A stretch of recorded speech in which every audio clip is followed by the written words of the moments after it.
de célébration, en ce 4e dimanche du Carême, la parole de Dieu veut nous aider, je dirais, à purifier notre vision de Dieu. Parce que ma vision a toujours besoin d'être purifiée. Et je trouvais qu'il y avait deux passages qui étaient plus éclairants dans ce domaine-là.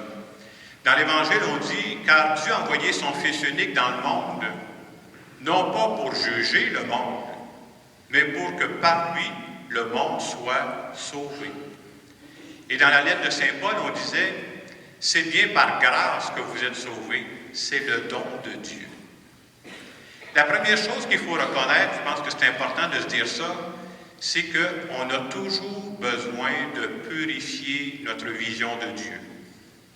Je sais que la plupart ici, vous êtes comme moi, ça fait des années que je prie Dieu, là, mais je suis obligé d'avouer humblement que ma vision de Dieu a encore besoin d'être purifiée. Jamais je réussirai à faire le tour complètement. Dieu, il y a toujours une partie qui m'échappe. J'essaie de purifier ça, mais je suis en cheminement. Et c'est bon de retenir, en tout cas, qu'à travers l'Évangile, on dit le Dieu de Jésus-Christ, c'est pas quelqu'un qui vient nous juger, c'est pas ça son rôle, là. C'est quelqu'un qui vient nous sauver. C'est-à-dire, c'est quelqu'un qui vient donner un sens à notre vie.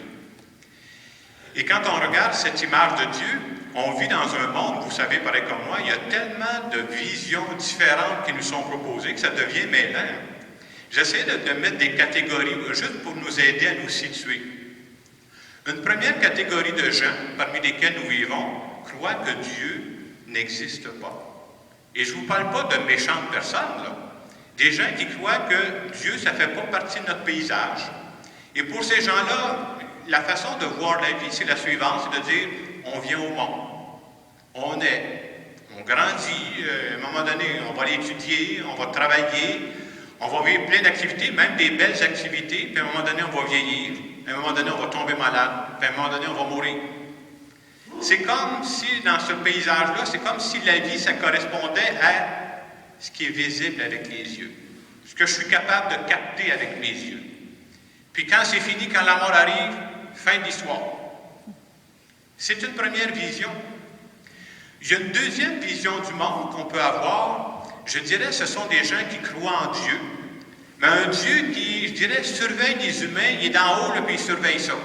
On pourrait appeler ça un Dieu police. Et des fois, on sourit quand on pense à ça, mais soyons honnêtes, on tombe tous un petit peu là-dedans de temps en temps, de croire au Dieu police.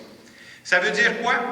Ça veut dire, si je fais des gaffes, Dieu va me juger, puis Dieu va me punir. Alors, vous comprendrez que je ne veux pas avoir de punition. Vous savez ce que je fais pour avoir de punition? J'essaie de poser des bonnes actions.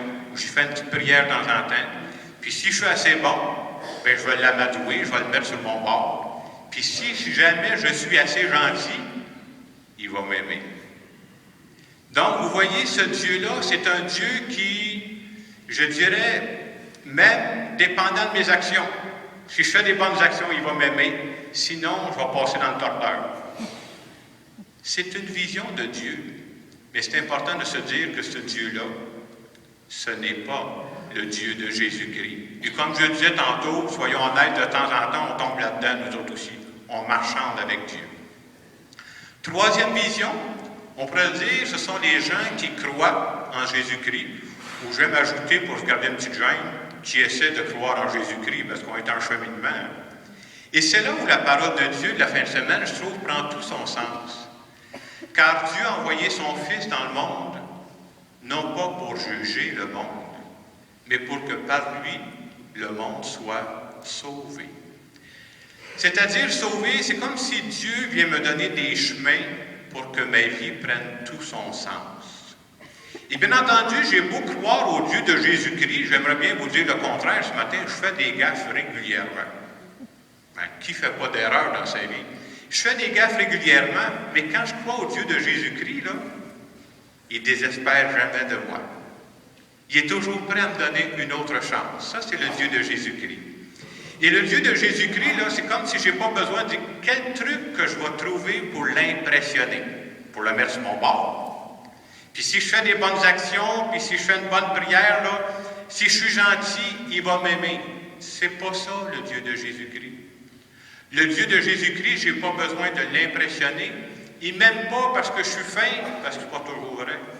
Il ne m'aime pas parce que je fais juste des bonnes actions, ce n'est pas toujours vrai. Vous savez pourquoi il m'aime? Il m'aime gratuitement parce que je suis son enfant. Et croire au Dieu de Jésus-Christ, c'est croire aussi que ma vie ne s'en va pas nulle part. Croire au Dieu de Jésus-Christ, c'est croire que Dieu a voulu avoir besoin de moi en 2012 au Québec. Dieu a des plans pour moi. Il y a comme un fil conducteur dans ma vie, puis ma vie ne s'en va pas nulle part. On a beau croire au Dieu de Jésus-Christ. Ça ne veut pas dire que je ne rencontre pas des difficultés dans ma vie, là. Mais croire au Dieu de Jésus-Christ, c'est croire que Dieu va toujours être là à côté de moi. Il va toujours m'appuyer, puis je ne serai jamais tout seul. Et ça, c'est la grande force.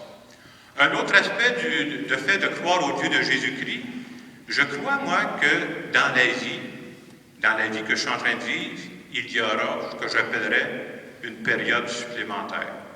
Vous savez, quand on suit le hockey, à un moment donné, il va y avoir une période supplémentaire. Et je trouve que c'est important de croire à cette période supplémentaire parce que présentement, quand je regarde la vie, il y a des choses que je ne comprends pas. Je suis dépassé. Puis il ne faut pas faire semblant qu'on comprend tout. Hein. Je vous donne un exemple avec lequel j'ai toujours de la difficulté. Pensez à un enfant qui vient au monde handicapé et qui, pendant toute sa vie, va vivre avec ce problème physique-là. Puis moi, je ne l'ai pas. C'est quoi la raison? Pas évident de donner une réponse à ça.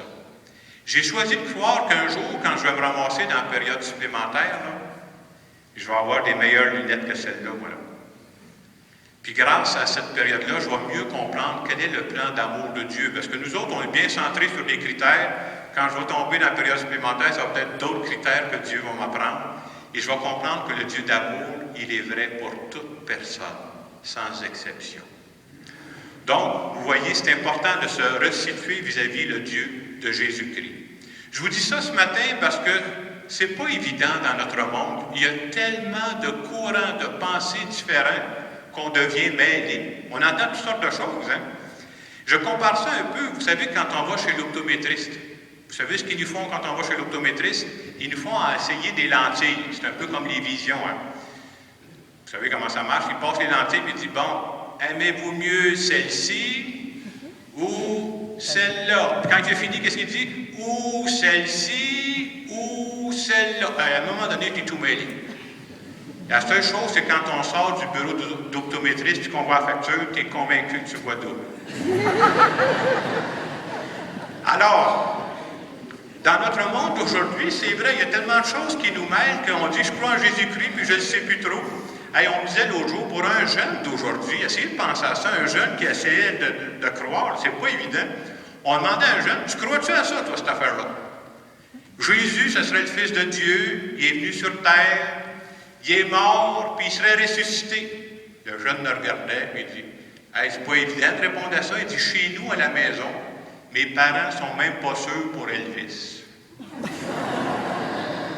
Vous voyez comment on peut être mêlé complètement.